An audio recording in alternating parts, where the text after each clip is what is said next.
Radius, Bohr cell for hydrogen atom, उसमें radius निकालना है। We are for permitted radius, for permitted orbits लिख ले, for permitted orbits. Permitted orbits मतलब radius ही तो निकालना है। सी, एकदम बेसिक कॉन्सेप्ट में जाते हैं, एकदम बेसिक कॉन्सेप्ट में जाते हैं। कॉन्सेप्ट क्या कहता है? What does the concept says? Concept says that जब न्यूक्लियस सेंटर पे है एंड इलेक्ट्रॉन फेरी लगा रहा है अकॉर्डिंग टू बोर्स पोस्टुलेट्स, वो इलेक्ट्रॉन गोल घूम रहा है, that is called centripetal force, that is called centripetal force. Anything गोल घूमना इज सेंट्रीपिटल। दैट गोल घूमना सेंट्रीपिटल इज बैलेंस्ड बाय सी सेंट्रीपिटल, गोल घूमना बोले तो सेंट्रीपिटल। ये सेंट्रीपिटल के लिए रिस्पॉन्सिबल मैन कौन है? ये सेंट्रीपिटल के लिए रिस्पॉन्सिबल मैन, सेंट्रीपिटल के लिए रिस्पॉन्सिबल मैन इलेक्ट्रोस्टैटिक फोर्स है। कौन सा वाला इलेक्ट्रोस्टैटिक फोर्स? वो फर्स्ट चैप्टर वाला कूलम्स लॉ वाला इलेक्ट्रोस्टैटिक फोर्स। बोले तो मैं एक डायग्राम ड्रॉ करो, बाद में मैं रब करूंगा। ये है हमारा इलेक्ट्रॉन जो फेरी लगा रहा है, ई। ओके, जस्ट ई इधर दिखा रहा हूं, ये ऐसा फेरी लगा रहा है। हमारे सेंटर में न्यूक्लियस है, न्यूक्लियस है। अब देख, न्यूक्लियस का चार्ज क्या है? न्यूक्लियस का चार्ज जेड है, जेडी है। सर जेडी कैसे है? मैं एक्सप्लेन करता हूं वो भी। सर जेडी कैसे है? मैं वो भी एक्सप्लेन करता हूं। See here, if you take a nucleus has what? A nucleus के अंदर we have protons and neutrons. Neutron को चार्ज नहीं है, तो इसका मतलब न्यूक्लियस में सिर्फ प्रोटॉन्स हुआ। प्रोटॉन्स बोले तो एटॉमिक नंबर, एटॉमिक नंबर बोले तो जेड, इसीलिए न्यूक्लियस को जेड बोला।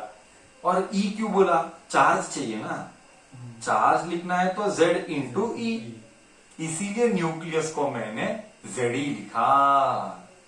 बरोबर, एकदम अच्छा वाला डेप्थ में जाके मैंने फील लाया।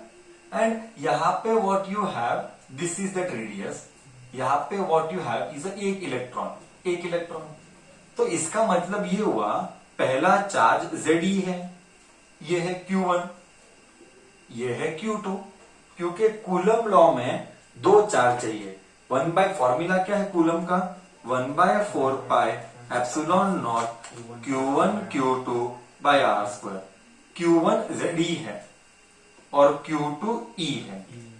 Q1 ZE, why it is so, that I explain। यहाँ पे न्यूक्लियस, प्रोटॉन, प्रोटॉन बोले तो एटॉमिक नंबर, एटॉमिक नंबर बोले तो जेड बोले तो चार्जेस जेडी। बोल, इधर तक पहले बैकग्राउंड बराबर से बनाया मैंने, फिर कॉपी क्या करना है वो मैं बाद में बताऊंगा। पहले मैंने बैकग्राउंड सही से बनाया, for me that was important, creating a proper background. So what is next now? तो अभी हमने पहले बैकग्राउंड बनाया कि न्यूक्लियस का चार्ज कितना होता है। न्यूक्लियस का चार्ज जेडी होता है, नेक्स्ट, और इलेक्ट्रॉन ई होता है। This is Q1, this is Q2। Now let us write. Okay, so electron गोल गोल घूम रहा है, बोले तो there is centripetal force. That centripetal force is balanced by electrostatic force. गोल गोल centripetal. Who is responsible for centripetal? Electrostatic is responsible for centripetal. Centripetal का फॉर्मूला mv²/r, ये first year laws of motion में पढ़ा था। And electrostatic 1/4 pi epsilon naught Q1 Q2/r²। R already दिखाया था। 2 points to note here. First point, what you have to note? At any cost you have to show the diagram. I roughed the diagram, but at any cost you have to show the diagram. Point number 2, you have to show the formula. Point number 3, in fact, you should write detailed English explanation as it is given in the books. I am just doing the mathematical part. But तुझे detail में लिखना है, that all is available in the notes, वो सब notes में मिलेगा, हम just इधर डिराइव कर रहे हैं। तुझे ये भी पता है कि Q1 ZE है एंड Q2 E है। ओके, जस्ट इधर साइड में बगल में लिख रहा हूं। एक्चुअली बोले तो वो नेगेटिव है, वो मैं मानता हूं, बट हालांकि मैं नेगेटिव साइन नहीं डाल रहा हूं, तो अब हम सॉल्व करते हैं। इस आर ने इस आर को कट किया, यहाँ पे एक आर, यहाँ पे दो R, what is left is mv², यहाँ पे 1/4πε0, 1/4πε0 multiply Q1 is ZE, Q2 is E by R। मुझे R में इंटरेस्ट है तो मैं R को अकेला करता हूं, R को इधर लेके जाता हूं, तो 1/4πε0 multiplied by ZE² bye mv²। ये इक्वेशन नंबर 1। ये रेडियस नहीं है। कोई बच्चा बोले सर रेडियस आ गया, गधेड़े नहीं आया। क्यों नहीं आया? Why we did not get radius? याद है? भोर को याद कर। भोर एटम का भगवान भोर है। भोर व्हाट डिड ही से?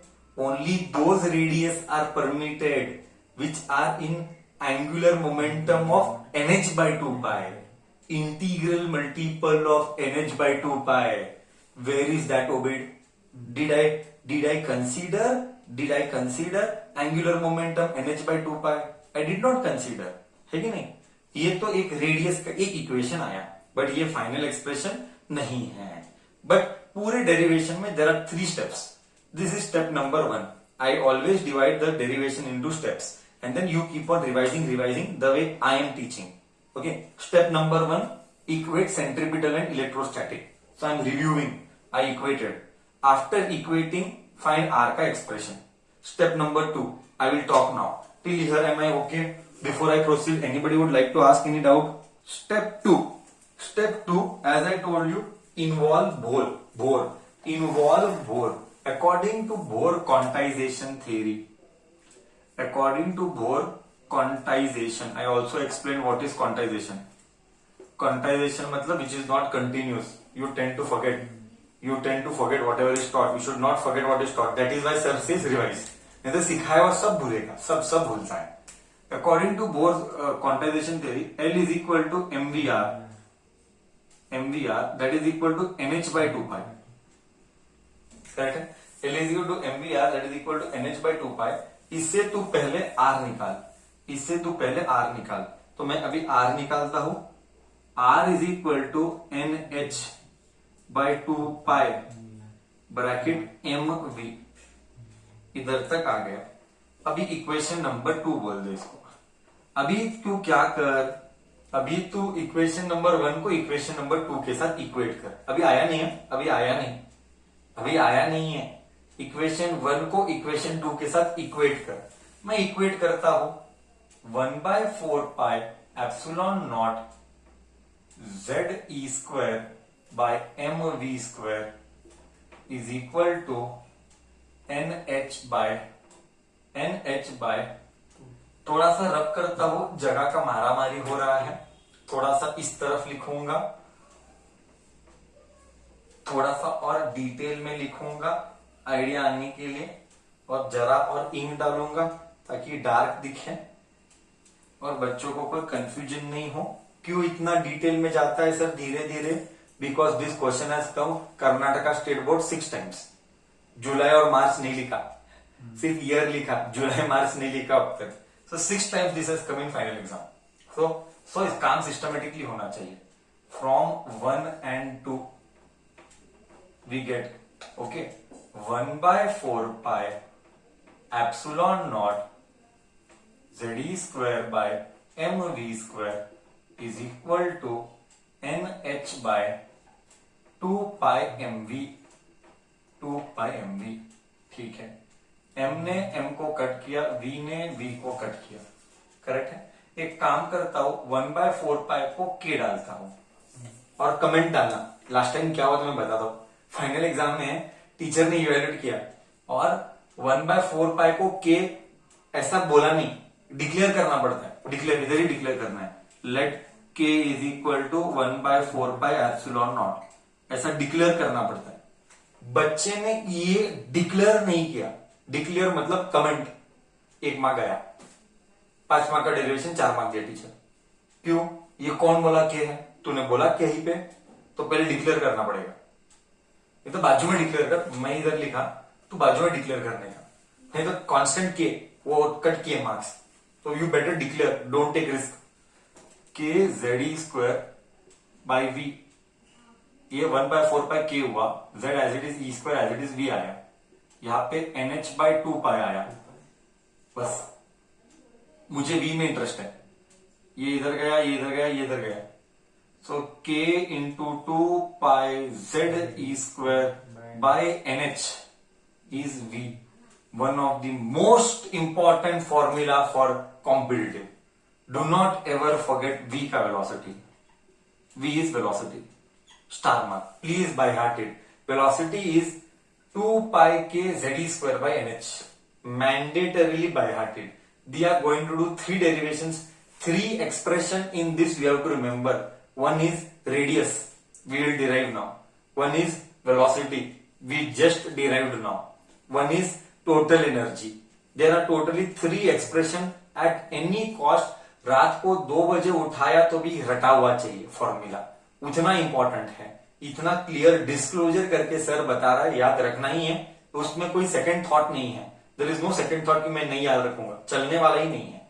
हाँ, बोर्ड पे चिपका, रोज रिवाइज कर। हाँ, so I got velocity. So step 2 what I do flashback. Sir इतना स्ट्रेस क्यों दे रहा है? 6 बार आया फाइनल एग्जाम में। Step number 1, equate centripetal and electrostatic. Step find R. Step 2, use Bohr quantization theory. L is equal to mvr is equal to nh/2π and find radius. Step 3, equate both का radius and find velocity. Totally 3 steps are done. This way you write somewhere after doing the derivation, या तो margin में या तो top में ऐसा ही लिख तू, स्टेप 1, स्टेप 2, स्टेप 3, तो ही याद रखेगा। नहीं तो तू फाइनल एग्जाम में there are 50 derivations, 60 derivations, how will you remember what to do unless you yourself don't write steps like this. You write steps, please write somewhere in the margin top में, step 1, step 2, step 3, then only you will remember, write in your own language, please do that. ठीक है, इधर तक okay. Step 4 substitute value of v in equation 2 to find radius। तो radius क्या मिलेगा? nh/2π m, घपला है ये सब, multiplied by v, nh 2π m v ऊपर से उठा, लंबा जाएगा, ऐसा बड़ा इक्वेशन आता है। v क्या है? इधर v है, इधर भी v है, सब्स्टिट्यूट कर, k 2π z square by nh, वो nh को ऊपर लेके जाऊंगा, बोर्ड रब कर रहा हूं, अब मैं बोर्ड रब कर रहा हूं और आगे सॉल्व कर रहा हूं। Just see okay, just see, I'll do now. I'll substitute that k, I'll cut that k, गर्दी नहीं करने का करके k रखा, k को भी 1/4 पे एब्सोल्यूट, गर्दी बहुत होता है, अभी सब्स्टिट्यूट करेगा, वापिस से सब्स्टिट्यूट करेगा। ले, r इज इक्वल टू क्या आया? nh ऊपर गए, nh n square h square आया, nh n square h square, 2π 4π square, 2π 4π square, mz square, mz square, correct है? mz स्क्वायर क्या बचा? k अकेला बचा, k को डाल दे 1/4 एप्सिलॉन नॉट, 4 गया, पाई गया, एप्सिलॉन नॉट ऊपर गया।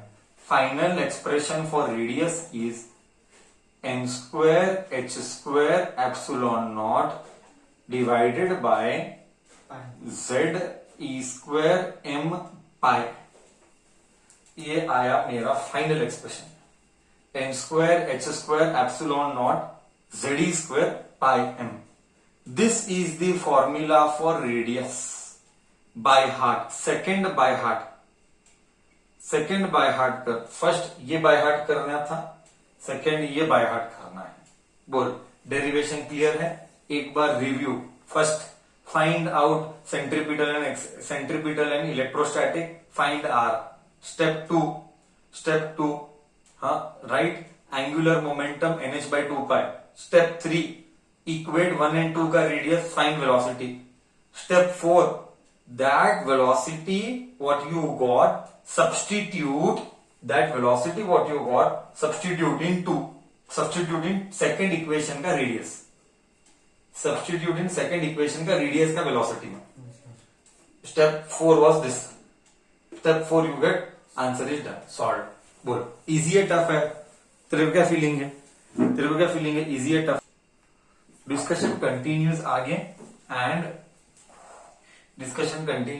एंड अभी हाइड्रोजन एटम है, अभी खत्म नहीं हुआ है. ओके, अभी तो चैप्टर यही है, पूरा कॉम्पिटिटिव यही है. अगर एटम का जैसे कि आई टेल यू, अगर ड्वेल नेचर का कॉम्पिटिटिव देखेगा तो ड्वेल नेचर के कॉम्पिटिटिव में दो इंपॉर्टेंट है. एक इज डी ब्रूगली, दूसरा इज आइंस्टाइन. ये ड्वेल नेचर का कॉम्पिटिटिव. सिमिलरली एटम में अगर कुछ कॉम्पिटिटिव है वो एनर्जी और रेडियस के ऊपर है. एनर्जी, रेडियस और स्पेक्ट्रल लाइंस, ये तीन ही क्वेश्चन टॉप प्रायोरिटी पे रहते हैं. ये फर्स्ट कॉम्पिटिटिव का टॉप प्रायोरिटी है. कॉम्पिटिटिव का टॉप प्रायोरिटी यही है. ओके, सो ये याद रखना है. स्पेशली रिलेशन अभी मैं सिखाता हूं. देख ये चैप्टर कैसे करता हूं, देख अभी आने वाले दिनों में. मेरा लिखने का तरीका देख, मेरा लिखने का तरीका. Okay, h square epsilon naught divided by e square pi m. इसको ऐसा लिखा और इधर लिखा एम स्क्वायर बाय जेड. मुझे इसी से मतलब था. सर ऐसा क्यों करता है अत्याचार अलग अलग? I will explain now. See, radius is h is constant. Can you change h? No. Planck's constant. Epsilon naught is constant. You cannot change epsilon naught.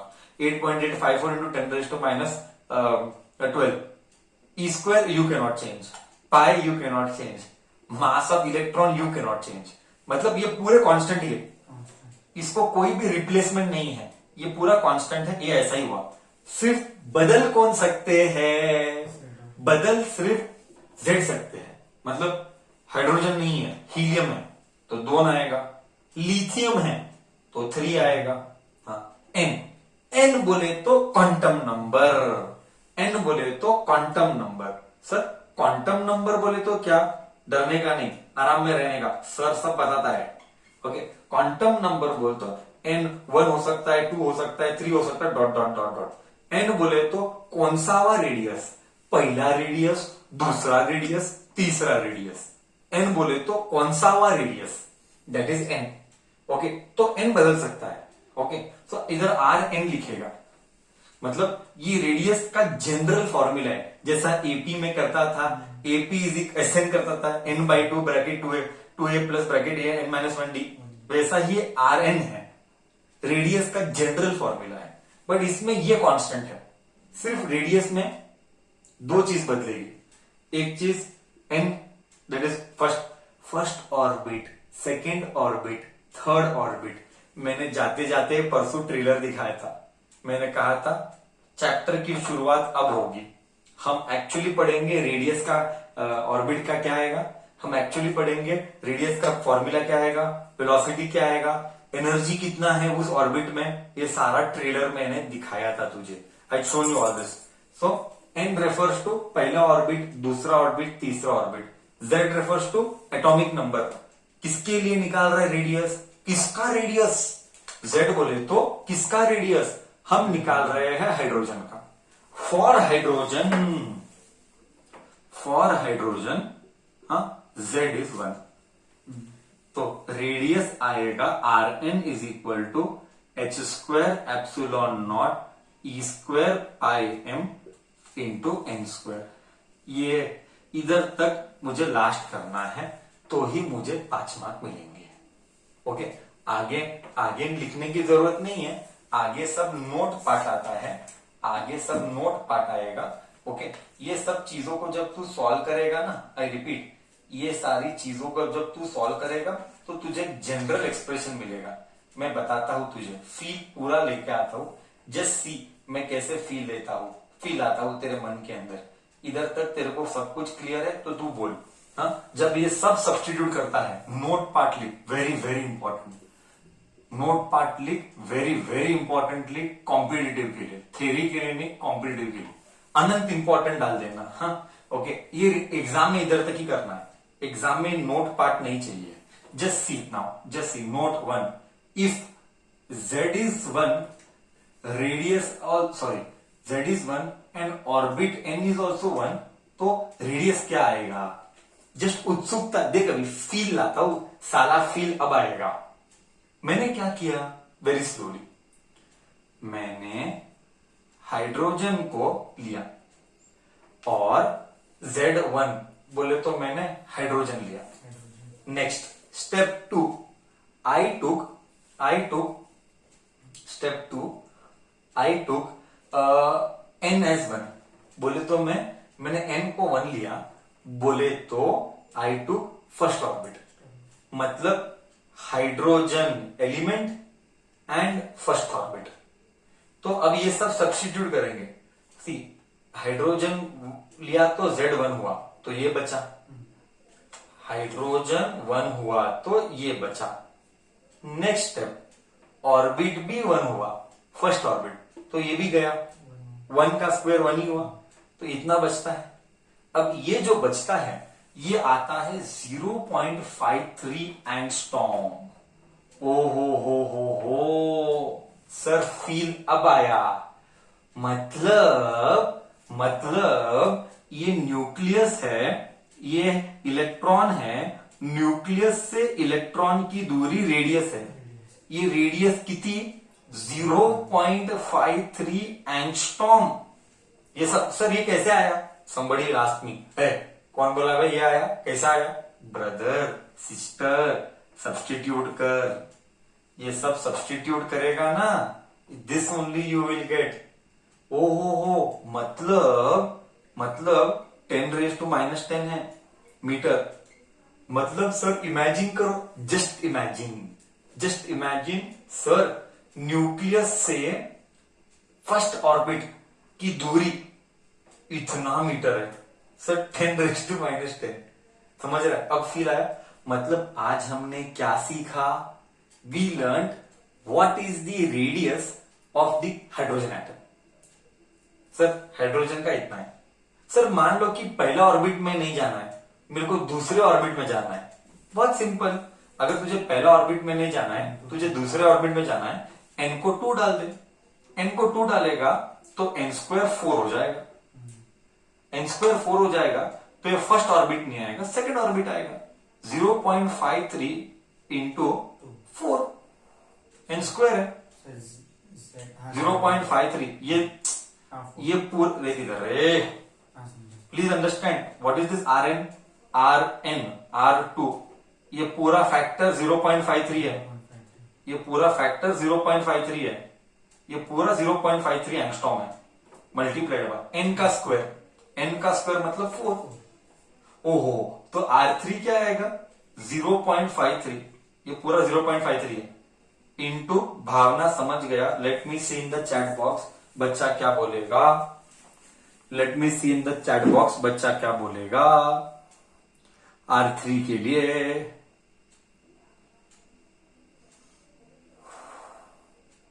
Correct, into 9, एकदम परफेक्ट, इंटू 9 बोलेगा, एकदम परफेक्ट बोला। मुझे लगता है तुझे feel आया कैसे? करेक्ट, ये अभी मैं फील देता हूं। देख भोर कितना होशियार आदमी, भोर कितना होशियार आदमी। अगर तू रेशियो लेता है, सेकेंड नोट, ये पहला नोट इतना लिखना, ये सेकेंड नोट, R1:R2:R3 रेशियो क्या है? 1:4:9, 1:4:9। देख इधर कुछ नहीं बोले तो 1:4:9। मतलब भोर कितना होशियार आदमी। लोगों ने पूछा, पीपल आस्क्ड भोर, ब्रदर बोल रेडियस कैसा है? पहला 1 मीटर, 2 मीटर, 3 मीटर। ऐसा कंटिन्यूस है? कंटिन्यूस कुछ नहीं है। तो उसको पूछा, बोल फिर कैसा है? इट ओबेज क्वांटम का लॉ, थ्योरी में जो भी वो कॉन्सेप्ट है। एंड उससे हमको क्या समझ में आया? हमने पूरा गणित डाला। We put all the mathematics, we applied physics knowledge, we have put that mathematics and finally we got radius जो होता है उसका रेशियो 1:4:9 होता है। आगे तुझे पता है 16 and all that will continue. Okay. ओहो सर बराबर बोला, बोर 1 के बाद 4 आया, 4 के बाद 9 आया। देख फर्क, देख डिस्टेंस का। ऐसा कांस्टेंट नहीं है। बोले तो फील बोले तो ये न्यूक्लियस है ना, ये एक रेडियस बराबर, इधर 2 रेडियस नहीं होता है, रेडियस दूर रहता है। पहला ऐसा है, फील दे रहा है, पहला ऐसा है तो दूसरा ऐसा होगा, तीसरा कुछ ऐसा होगा, तीसरा कुछ ऐसा होगा। डिपेंड करता है। रेशियो क्या है? 1:4:9:16। Ratio is completely different.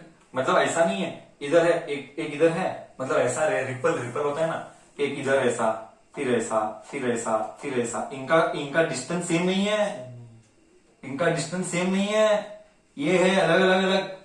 यही तो बोर बोला, this is what bore told. तू समझा नहीं समझा? पूरा फील उठाया सर हो। मतलब now we are capable enough to understand radius of any orbit, any element and any orbit can be found out. But ये नॉलेज सिर्फ हमारे बोर में हाइड्रोजन के लिए किया है। आगे क्या होता है, क्या हर एक के लिए ऐसा होता है एंड ऑल दैट, वो उसमें मैं नहीं पढ़ता हूं, उसमें भोर भी नहीं पढ़ता है। हमारे सिलेबस में सिर्फ हाइड्रोजन तक है एंड हाइड्रोजन टाइप एटम तक है। हम उधर तक ही डिस्कशन को रिस्ट्रिक्ट करते हैं, आगे के क्वेश्चन के लिए हम डिस्कस नहीं करते हैं। तो ये था पूरा का पूरा कहानी, हाइड्रोजन का ऑर्बिट की कहानी तेरे सामने प्रस्तुत किया। बरोबर मैंने कहा था आधा घंटा तो जाएगा।